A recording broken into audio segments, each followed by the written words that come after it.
What's up, everybody? So we're gonna show you guys today the best truck fridge that you can get as a truck driver, especially if you're team driving. This is the Dometic CFX 95, and we're gonna be doing a review on it today. So check it out.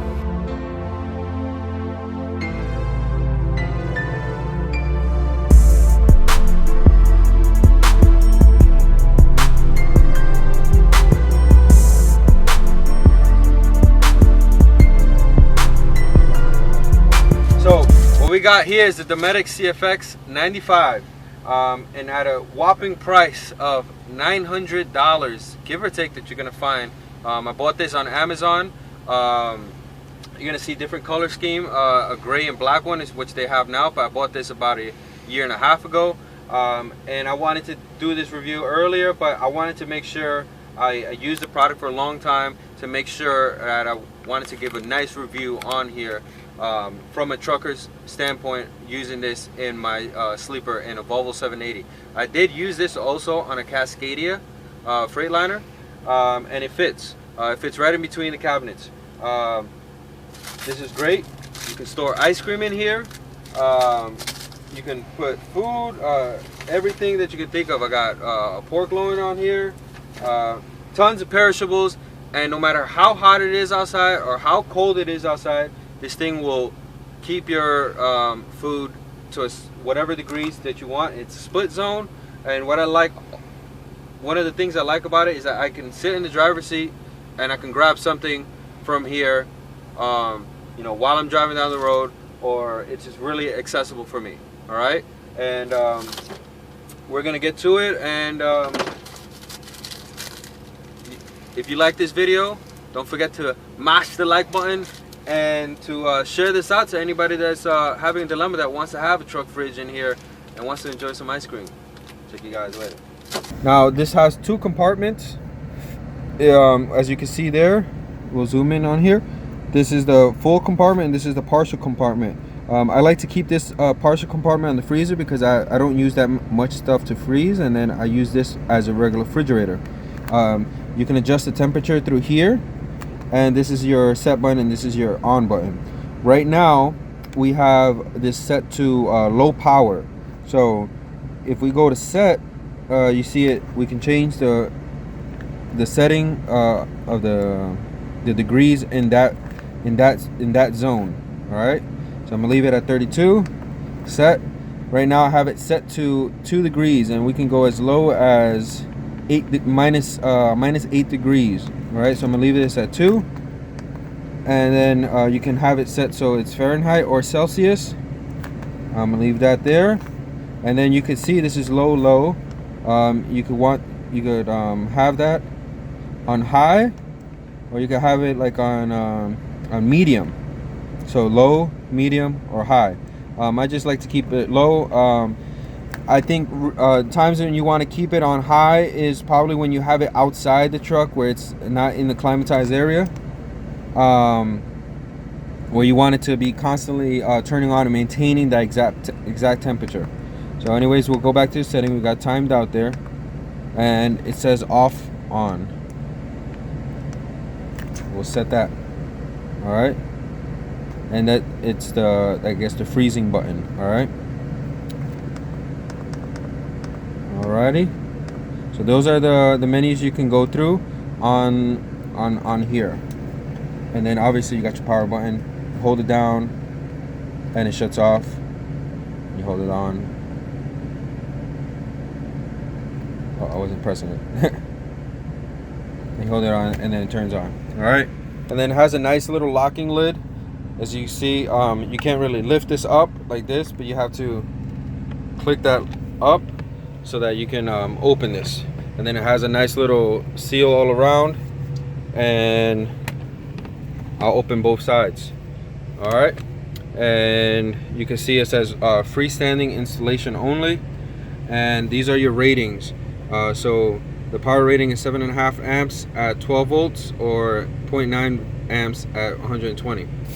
And obviously those are probably your high power ratings if you had it on the high mode.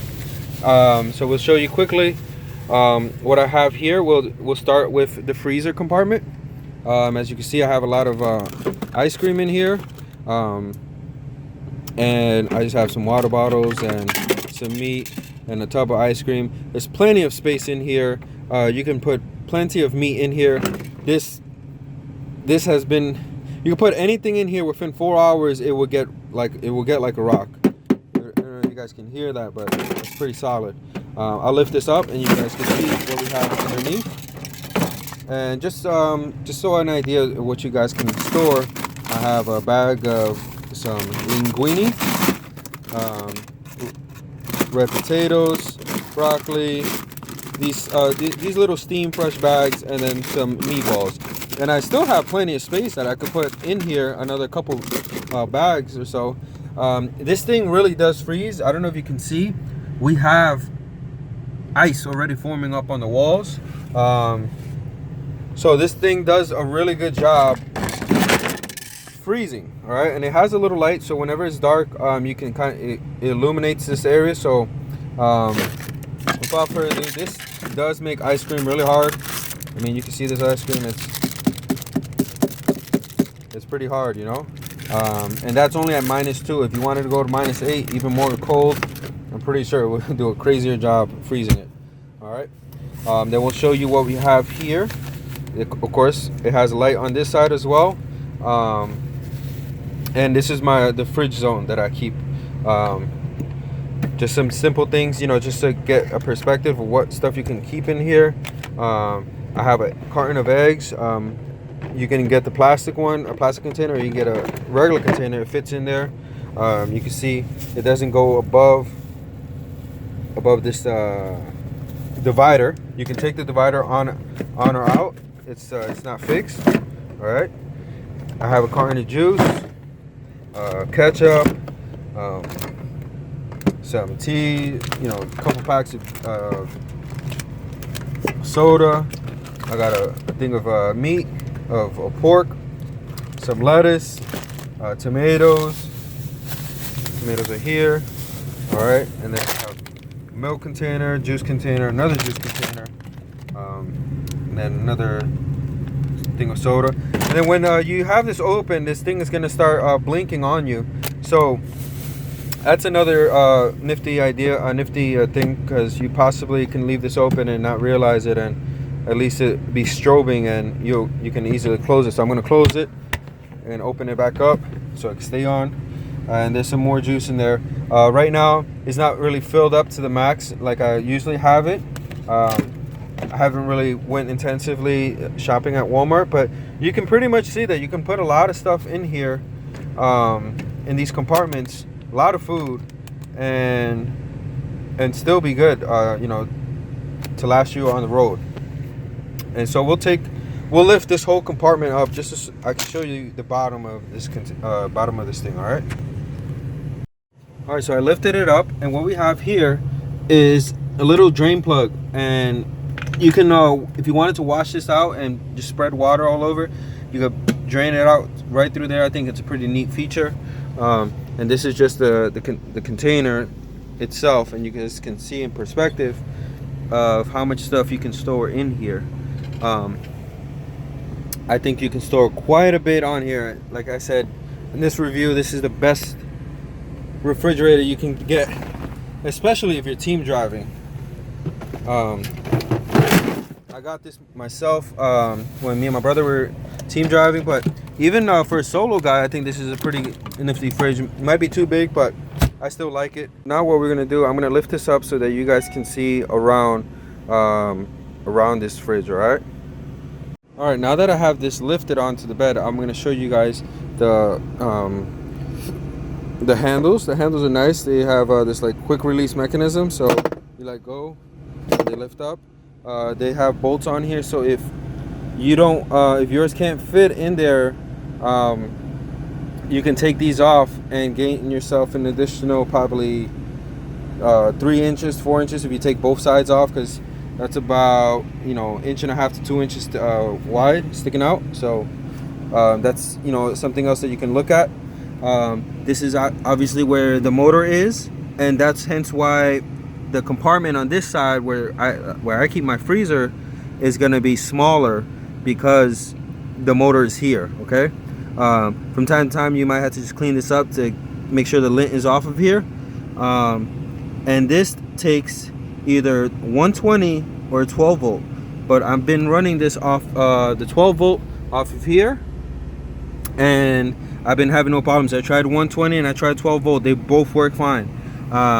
So it just all depends on you know what you want to do. All right, and this is the 120 adapter that they give you, and they also give sorry, this is the 12 volt adapter they give you, and this is the for the 120. They give you both plugs. All right, and here I think here is a USB.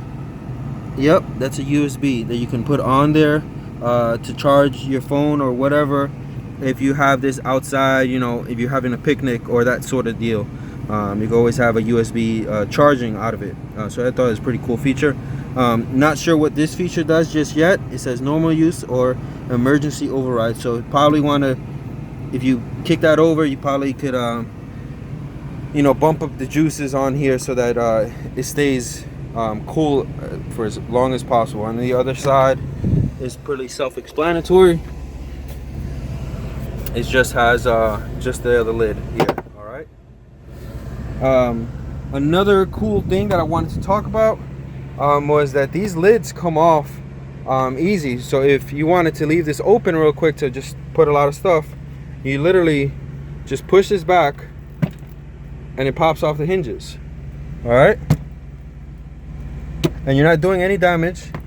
You can literally do that, and you can do that to both sides. All right, so this leaves you that full range of motion to put anything in or have people take stuff in and out. So that's another cool feature. And of course you can take them off to clean them up and do all that good stuff on there. All right, and then it's as simple as just lining up lining up the holes and just pushing down, and it snaps it right back in and closes up. All right, so overall the construction of this has been really I think really good. It has these nice little corner protectors on the bottom and on the top, and you know, if it hits the corner it won't really damage anything, but this is built pretty strong. I mean, you could take a hammer to this and it's not going to go anywhere, right? Another thing what I like about this fridge, I use this kind of as a sitting space instead of sitting on the chair. If you're team driving and your buddy's sitting there, then you can just sit up here and check everything out. So it's kind of like a nice little platform. When I get back here, if I need to get to the top bunk, just, you know, I can easily get up here relatively easy without pulling out the ladder. If you're just going to be going into the sleeper, you just, you know, crawl in, and that's how I deal with that. And then when I cook, when me and my teammate cook, or when I'm cooking by myself as a solo guy, I'm using this propane heater. I like this because it's a nice clean countertop that I kind of use a cooking space. I have this on here, you know, pull out the skillet,